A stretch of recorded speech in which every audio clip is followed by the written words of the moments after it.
surprised that Iran stopped because they literally had their foot on the throat of Israel. Absolutely correct. I mean, they had shut down the only two container ports. So no more imports that are coming in and out of Israel. They'd shut down the only international airport. They'd shut down the two oil refineries. Yes. Not to mention, even though when you look at the map of the different military and intelligence sites hit, that I don't think Israel could have sustained. They would have lost within another 2 to 3 weeks. That's what all of us, 2 weeks, roughly, yes. Why the hell did Iran take its foot off the throttle? Well, okay, I'll try to give you and our audience, Larry, what really happened in Moscow on Monday. The famous Putin-Lavrov-Araghchi meeting. Can you imagine? A foreign minister comes, instead of meeting only with his counterpart, he has a direct audience with the president, and it lasted long. They discussed everything. And yes, he brought a personal letter from Ayatollah Khamenei. Yeah. We don't know the detail. Nobody knows the detail. No leaks whatsoever. But the letter was delivered by Araghchi. The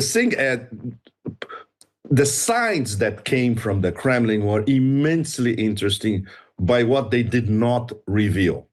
For instance, Peskov said, well, it depends on the Iranians. If they ask us anything, they ask us, we will consider. Very, very significant. At the same time, Trump was already pissed because instead of the Iranians talking to him, they were talking to Putin directly. And he started to spin a lie that almost simultaneously, according to one of his posts, Iran and Israel approached me for a ceasefire. That's a lie. Yeah. Israel begged him for a ceasefire. And this is not, everybody knows that this is exactly what happened. Because, as you mentioned a few minutes ago, they knew that they were getting eviscerated. Yeah. The key nodes of their economy and the revamped strategy by the IRGC was, we're going to paralyze their economy in 2 weeks, maximum 3. Because they had started to use their really, really powerful missiles, the Khaibar, more Haji Qassems, more Fatah 1s, the ballistics, the hypersonics.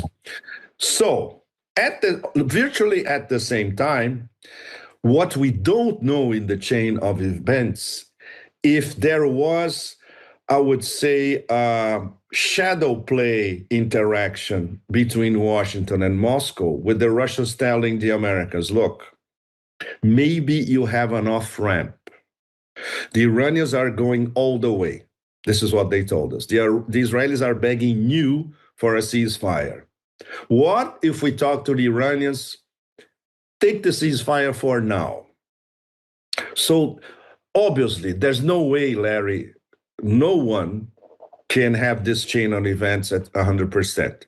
But there might have been some sort of, let's say, subterranean channels, and this got to Trump. And what Trump did, true to character, was to jump on the opportunity and claim for himself the success of the partial ceasefire. So this scenario is quite plausible.